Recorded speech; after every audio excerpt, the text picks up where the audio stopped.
Hi and welcome to the Excursive Movement with Doc Flint. I'm Doc Flint, I'm an artist, a dentist and a multi-potentialite.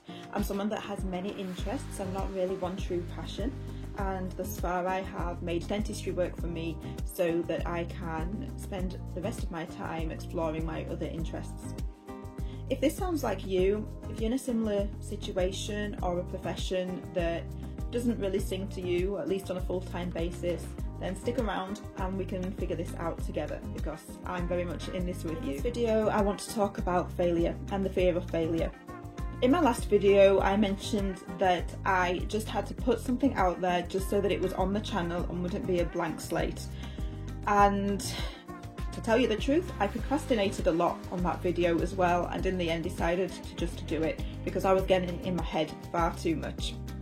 I have a real issue with failure, perfectionism, or however else you want to define it, worrying about making things a certain way, wanting a good result, not wanting to come across stupid, all that kind of good stuff. As I said, in the end I had to just put the video out there. So I wanted to dive in and really explore what it is that actually stops us from making progress with whatever project that we want to do. As multi-potentialites, we have a lot of ideas swimming around in our heads, and obviously there's not time to do everything, but sometimes it's really tough to just pick something and start it, and a lot of the time that comes down to the fear of failure. The fear that we're not going to meet our often high expectations, the fear that we're going to be laughed at by others because our efforts probably aren't going to be as good as we want them to be to start with. I know this is definitely the case with myself, and I think part of it is just appreciating that we all have to start somewhere, and sometimes this can be a really hard concept to take once we have gotten so far in life, in our careers. The thought of starting again and putting all that time into getting to a certain level is a tough one.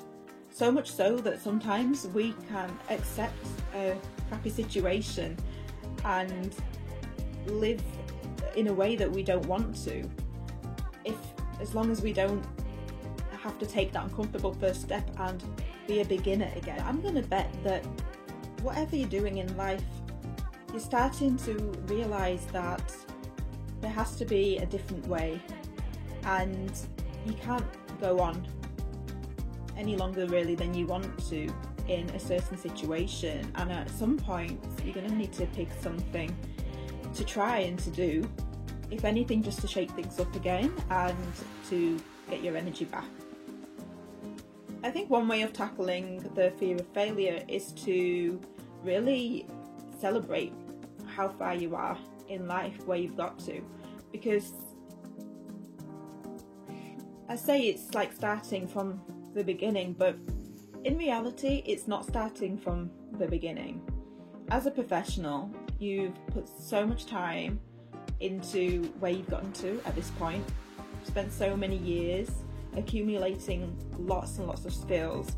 I know as a dentist, with so many things rolled into one, a dentist is an artist, is an engineer, is a doctor, is a project manager, is a therapist sometimes, is a contortionist a lot of the time, and so many other things. And I feel like, at least from what I see in dentistry, we can tend to feel like we have niched ourselves so much into the profession that we're of no use to anybody else. But really, we have accumulated all of these skills, and it's skills and life experience that we can use as a springboard to propel us into whatever comes next. So it's not like we're starting again from the beginning. We're actually starting with a lot of advantages, and we're clever people. We're absolutely capable of doing whatever project, career, hobby we want to do. We just need to be aware that yes, we're going to be starting at a certain level that's not at the level that we're at now, but by no means is it going to be complete beginner.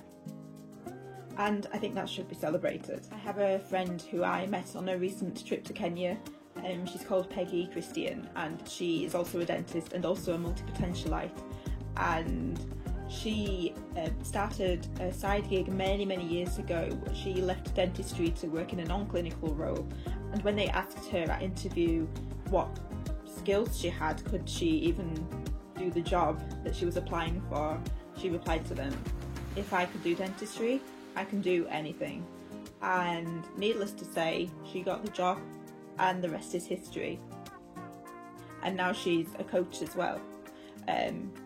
Obviously, being a multi-potentialite, there's lots of interests, and we tend to take shifts in our career from time to time, and this is exactly what she has done. So celebrating yourself is one tactic, but I think we need to go a little bit deeper, because it's not going to address the core issue of what failure actually means to us, and this can be something that's very personal for each of us. And no doubt when we try something new, whether that be trying out a new career or a new hobby, we're gonna fail at some point, or we're not going to achieve the results that we want to achieve. And when that happens, we need a strategy that is not going to, or rather that is going to take us out of our heads, so that we don't go down the same thought patterns that usually involve self-judgment, self-deprecation, and low self-esteem, a low sense of self-worth. A lot of these feelings of low self-worth come from traumatic episodes in the past. I'll tell you a story about when I first experienced failure.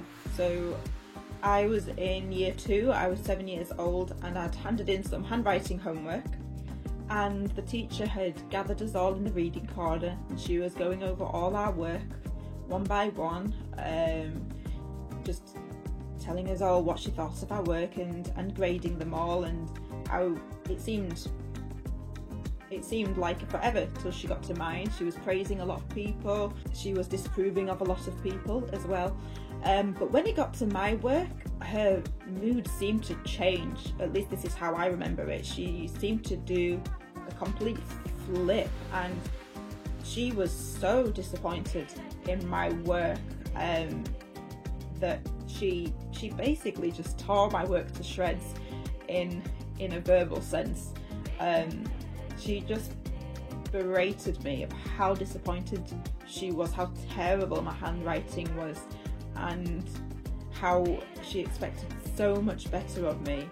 And honestly, my heart sank in that moment. I had never experienced such negativity aimed towards me without any sort of encouragement. Like, I don't mind criticism, but there was nothing constructive about it. And to this teacher, because I was quite a bright child, I was top of the class, or one of the top of the class, and according to that, I wasn't allowed to make mistakes ever. It must have taken the teacher by surprise of how, I guess, bad my handwriting was, and it just was not allowed to be that way.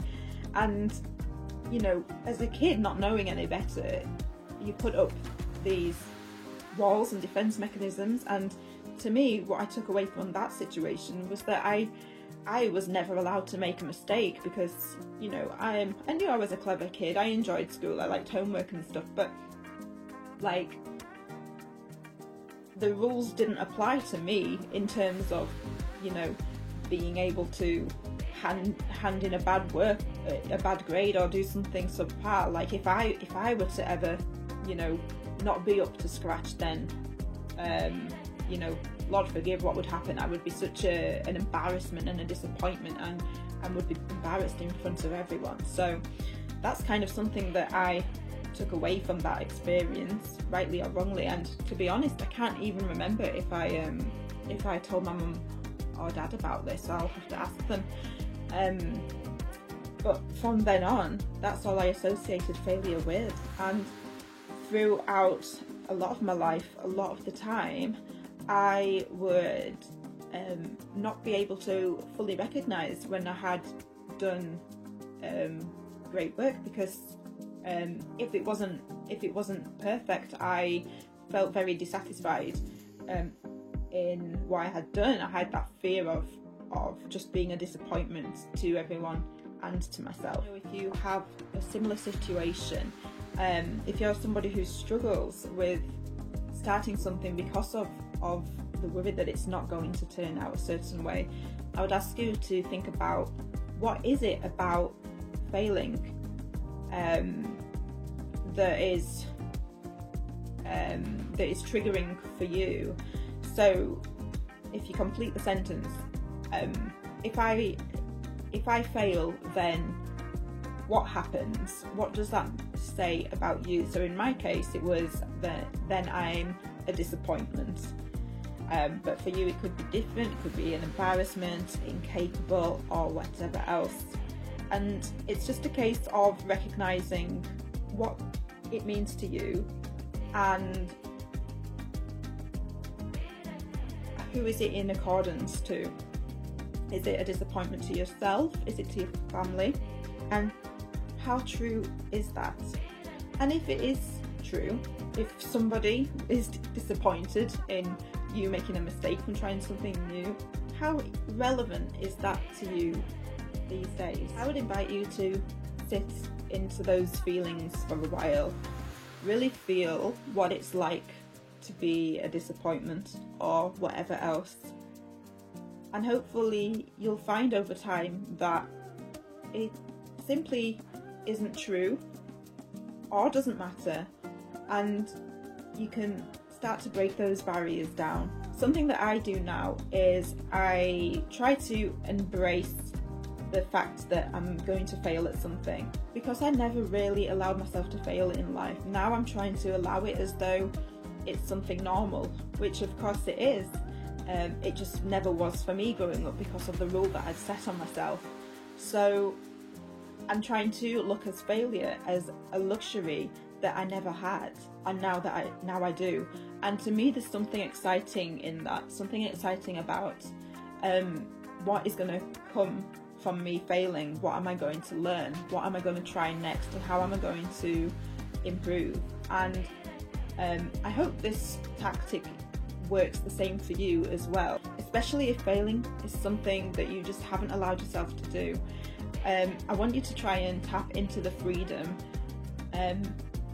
tap into the relief and the freedom from just letting yourself fail and not putting the pressure of a certain outcome onto whatever endeavour you go into. In other words, you deserve to fail, and that's great. So I hope a combination of those two tactics, really celebrating where you are in life and the immense skill that you've put into getting there, which can be used to try something new, and taking away the pressure of an outcome and really dialing into what failure means to you and questioning if that is serving you anymore. Hopefully, using these two tactics, you can choose something that you want to look into and make a little step towards starting it. So it doesn't really matter what it is at this stage, just pick the first thing that comes to mind. Maybe it's a new dance class you want to try, so look up where that dance class is in the area. Maybe you wanted to get into poetry. Maybe think of a subject to write about. Maybe you wanted to start drawing. Okay, choose an object and draw the outline.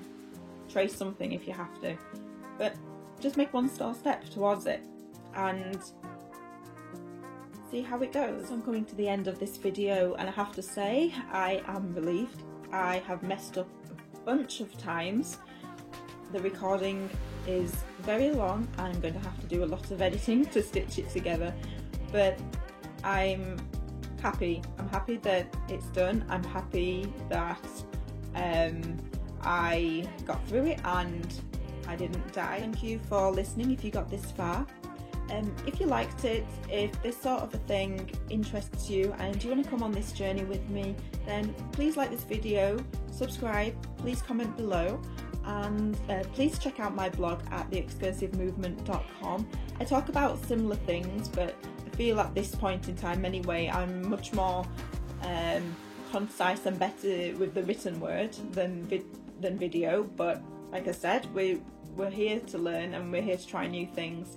And if you are a multi-potentialite too, if you have a lot of interests, I would love to get to know you and understand what your interests are as well.